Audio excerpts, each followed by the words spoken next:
Alright, let's delve even deeper into the topic of foods that can genuinely support hair regrowth. We're focusing exclusively on dietary choices here. No supplements, just wholesome, natural foods. I recently stumbled upon something quite intriguing in a research paper, and it really grabbed my attention. It was a piece of information I hadn't encountered before, so naturally I conducted some thorough research into this particular amino acid. And, well, I uncovered some truly remarkable findings. I'm eager to share this information with you today. You see, most people are generally aware that hair is primarily composed of protein.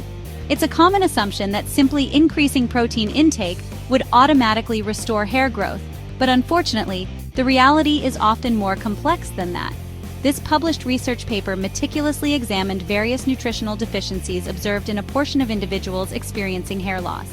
And then, there it was.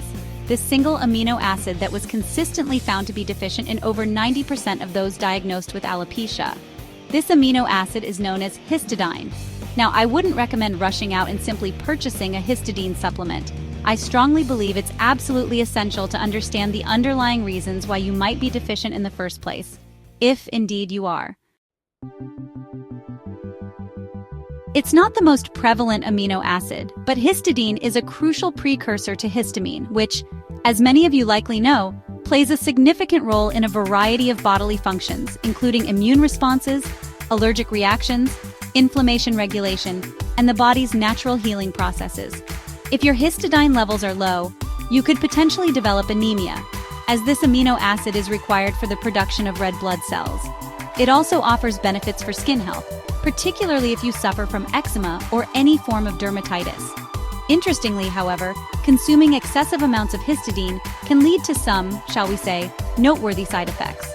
It's also directly involved in the creation of keratin, the protein that forms the structural basis of your hair, contributing to stronger, more hydrated, and healthier-looking hair. Furthermore, it plays a role in regulating the balance of copper and zinc within the body, both of which are vital for healthy hair growth. It's also worth noting that certain medications and alcohol consumption can significantly deplete histidine levels. Moreover, if an individual doesn't produce sufficient stomach acid, they won't be able to effectively break down and extract this valuable amino acid from the foods they consume, potentially leading to a range of digestive discomforts, such as indigestion, gas, and bloating. A potential solution to this specific issue is to consider supplementing with betaine hydrochloride, which functions as an acidifier, helping to improve stomach acid levels. Now, here's where things get even more fascinating and interconnected. In order for your body to effectively utilize histidine, it requires the presence of certain cofactors. These essential cofactors include vitamin B6, which is generally relatively easy to obtain through diet, the proper balance of copper and zinc, which can be somewhat more challenging to achieve, and folate. Folate is naturally abundant in dark leafy green vegetables. However, if you're adhering to a strict carnivore diet, for instance, and excluding vegetables from your meals, where will you obtain your folate? Well, as it happens, liver is one of the most concentrated natural sources of folate. But let's consider a scenario where you're not following a carnivore diet and are consuming a more balanced diet, but you still don't regularly eat many dark leafy greens. This dietary pattern could also contribute to a folate deficiency. Additionally, if you're taking a supplement containing folic acid, which is a synthetic form and not the natural form of vitamin B9, it can actually interfere with the conversion of folate into its active form. This is because your body will expend a significant amount of the enzyme necessary for this conversion process.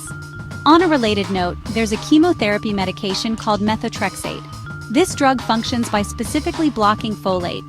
You see, folate plays a crucial role in increasing the synthesis or the reproduction of your cells. By inhibiting folate with this anti-folate drug, you can effectively slow down the growth of certain cells. However, the critical challenge is that you don't want to completely halt the growth of all your cells, especially the healthy ones, as this can result in some rather serious side effects. Therefore, medical professionals often prescribe a specific dosage of folate to mitigate some of these adverse effects.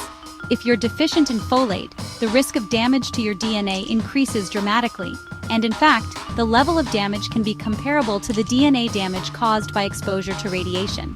This underscores the vital importance of folate in protecting the integrity of DNA within the mitochondria, the powerhouses of your cells, and also in helping to prevent the development of cancer, as cancer is often associated with damaged mitochondria.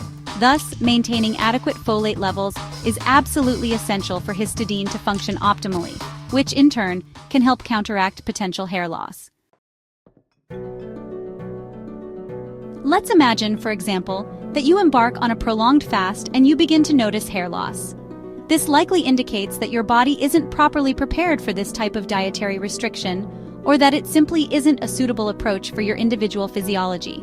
Because when you successfully become keto-adapted and your body effectively shifts to burning fat for fuel, you should generally experience a sense of well-being. If you're not feeling well, I would strongly advise against pushing it, as prolonged fasting is not well tolerated by everyone.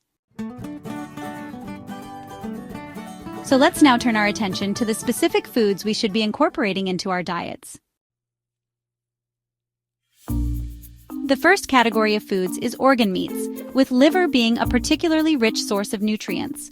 If you find the taste or texture of liver unappealing, you could explore taking it in supplement form.